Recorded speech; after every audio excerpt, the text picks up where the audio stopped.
Yo, YouTube, what's up with your boy, Sports and Fitness Rant? I'm back, guys. Click that like button. Subscribe to my channel. What's up, y'all? Welcome back, guys. Welcome back. Got another great video for you guys today. As usual, you guys know the deal on this channel. It's all about the facts on this channel, right? It's all about the truth. It's all about stopping the narrative. It's about setting the record straight.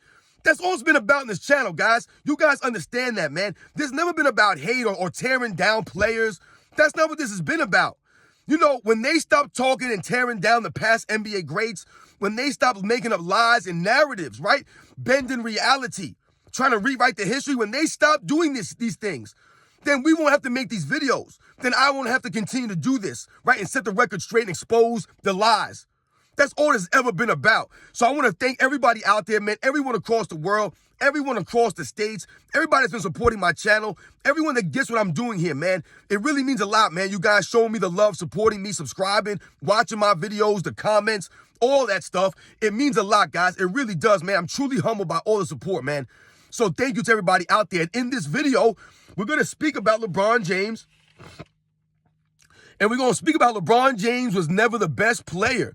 Or he wasn't always the best player in the NBA Finals. And that's a big reason why he lost so many times in the NBA Finals, right? He wasn't always the best player.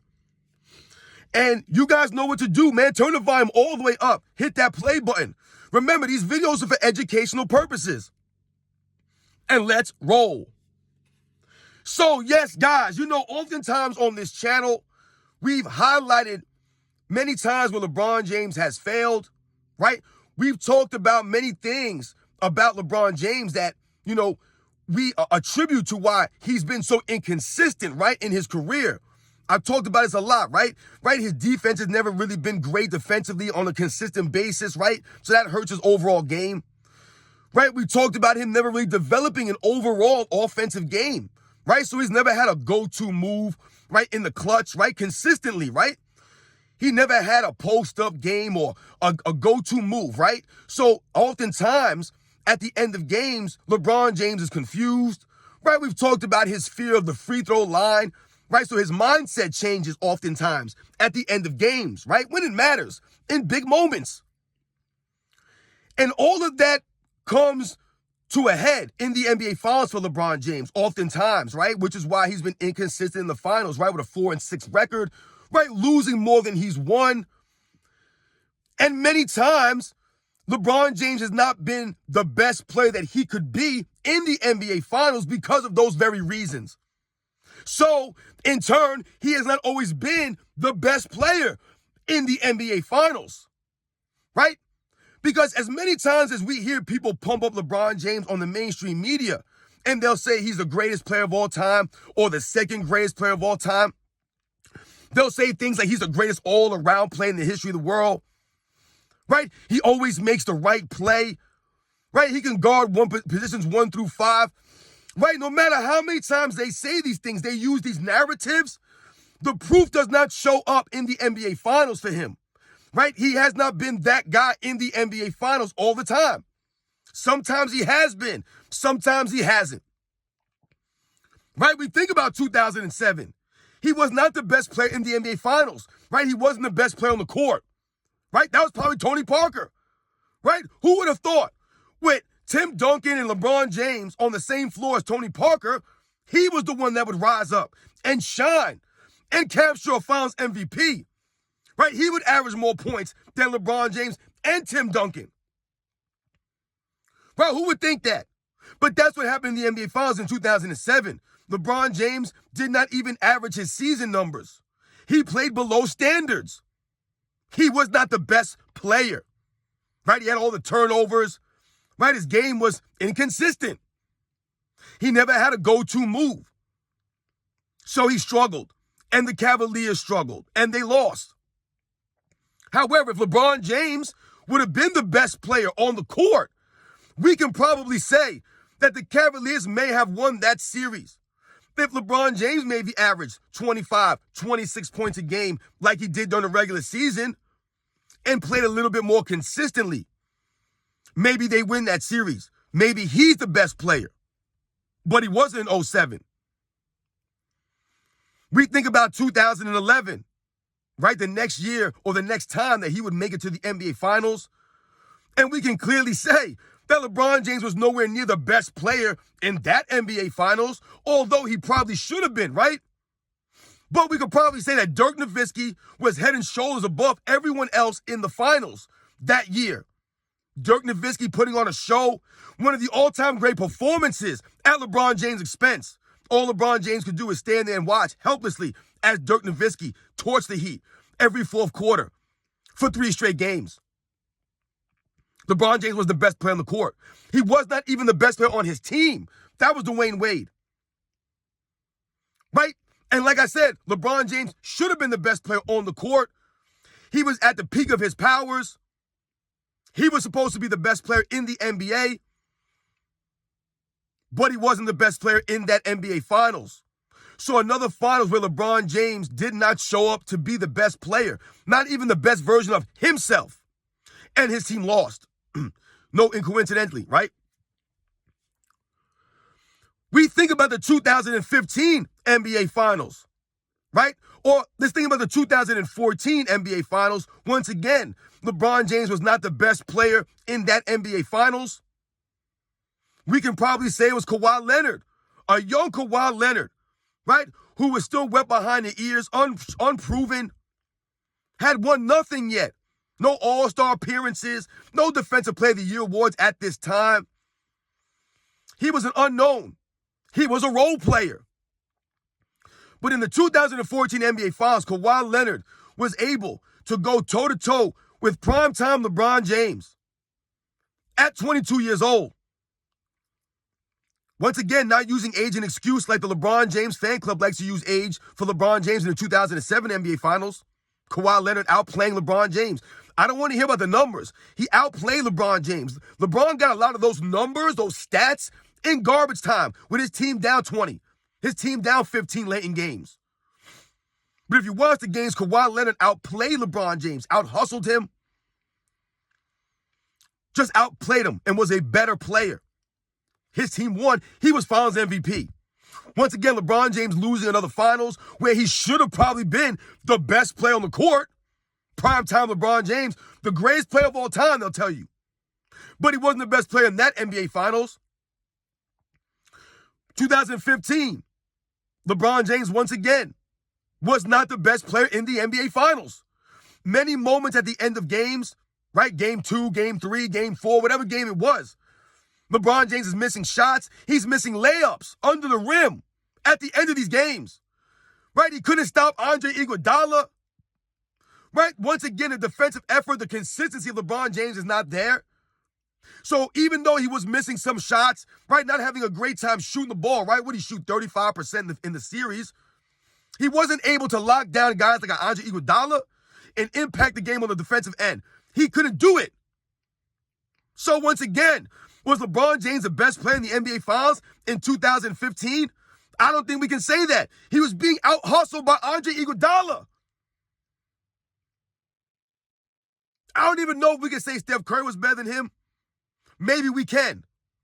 All we know is that LeBron James was being out-hustled, outplayed by a role player. Once again, in back-to-back NBA Finals. First Kawhi Leonard in 2014, and now Andre Iguodala, who was much older than Kawhi Leonard, is outplaying him again in an NBA Finals. Not to mention the role players that were outplaying him in the 2011 NBA Finals. So as you can see, this is 3 years in a row. He's been outplayed and out-hustled by role players. So much so that Andre Iguodala won a Finals MVP. And I find it really funny when the LeBron James fan club say that Andre Iguodala, he won a Finals MVP, holding LeBron James to 30 points a game, blah, blah, blah, blah, blah. Like, they'll throw his stats out. Remember, he held him to those numbers. Why don't they use that same logic with Michael Jordan, the numbers he was putting up when he was getting beat by the Detroit Pistons, even though he was averaging 37 points a game, 35 points a game, 31 points a game, right, and getting no help? Why don't they use the same logic for that? Or why don't they use the fact that Andre Iguodala doubled his scoring average on LeBron James?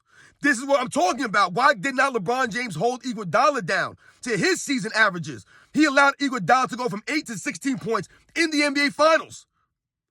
That's the problem for LeBron James, right? What were LeBron James' shooting numbers? Where was LeBron James when it mattered most? At the end of those games, right? When the Cavs were up 2-1, right? And they could have won that other game, game 4. Where was LeBron James at the end of those games? He was missing the shots, missing layups, and couldn't stop Andre Iguodala. That's on him not being the best player in those finals. Right, 2017, 2018, we think about those NBA Finals. He was thoroughly outperformed by Kevin Durant in the 2017 NBA Finals. Just outperformed, man. Because once again, LeBron James could not do anything defensively on Kevin Durant. So he had guys like Richard Jefferson guarding him and J.R. Smith, right? He was ducking the challenge. Jeff Green, Rodney Hood. These are the guys he had guarding Kevin Durant, right, in those finals. LeBron James running from the challenge. Not being a true competitor. Right? Not being able to impact the game at a high level consistently on both ends. Ducking from Kevin Durant. Allowing Kevin Durant to hit those 3-pointers in his face. Right? Sealing wins right in his face. Averaging historic numbers. Averaging historic shooting numbers on LeBron James. Where's that all-time great defense by LeBron James? He's never done it in the finals. Who has he ever locked down? Right? He didn't even make him work for it. Everything came with ease. Because he was ducking the challenge, ducking screens, switching screens with these guys. So as you can see, LeBron James, right, in a lot of NBA Finals wasn't the best player, which goes to the reason why his teams lost so much. When we think about Michael Jordan, on the other hand, and we point to the 6-0 record, what do we always say about Michael Jordan? He always raised his level of play when it mattered most. So in the NBA Finals, where it matters most, when guys like Magic Johnson were playing great basketball, right? In 91, the series was tied 1-1. Michael Jordan raised up another level. Right, in 92 against Clyde Drexler, with the series tied 2 apiece. What did Michael Jordan come out and do in Game 5? He dropped 40+ on Clyde Drexler. Right, we think about Game 1, hitting all those 3-pointers. Right, making Clyde Drexler work. Clyde Drexler didn't have an historic performance against Michael Jordan in the finals. He wasn't ducking Clyde Drexler. Charles Barkley in 93, he raised it up to 41 points a game going against Charles Barkley in 93 because the Phoenix Suns were the most potent offense in the league that season. Right, the high-flying Suns. So Michael Jordan raised his level of play up. Playing great defense, right? And playing great offense, right? Doing what he needed to do because everyone else on his team was not doing anything offensively. Right, 96, Michael Jordan being the best player once again on the court. And they'll say that Michael Jordan struggled in 96. Yeah, maybe he struggled shooting the ball, but the man was still dominant on both ends. Playing great defense on Gary Payton, Hersey Hawkins, Detlef Schrempf. Just being a terror, right? Attacking the rim, putting pressure on these guys, drawing a lot of fouls. Finding ways to impact winning. Being the best player. 97, right? The flu game. Hitting the game winner in Game 1.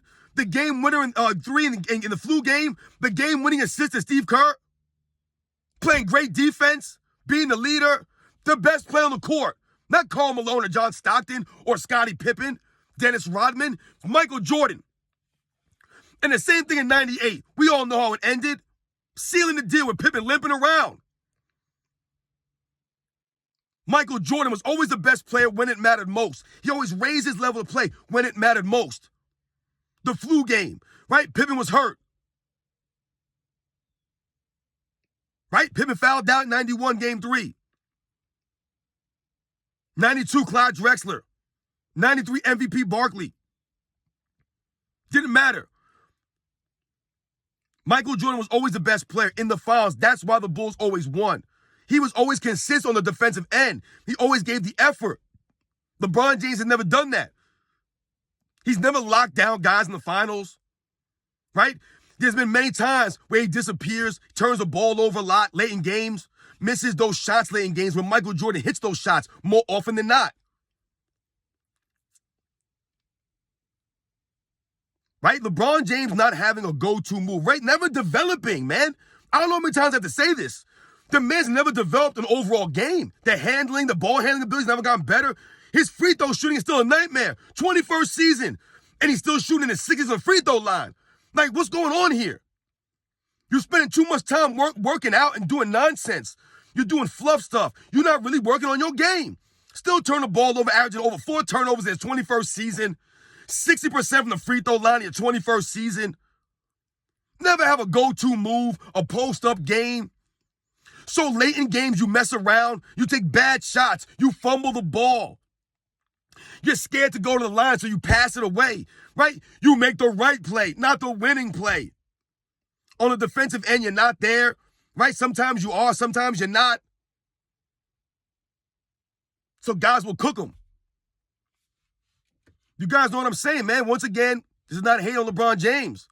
These are the facts, man. I'm just getting tired of people just making these excuses up. He wasn't the best player in the finals.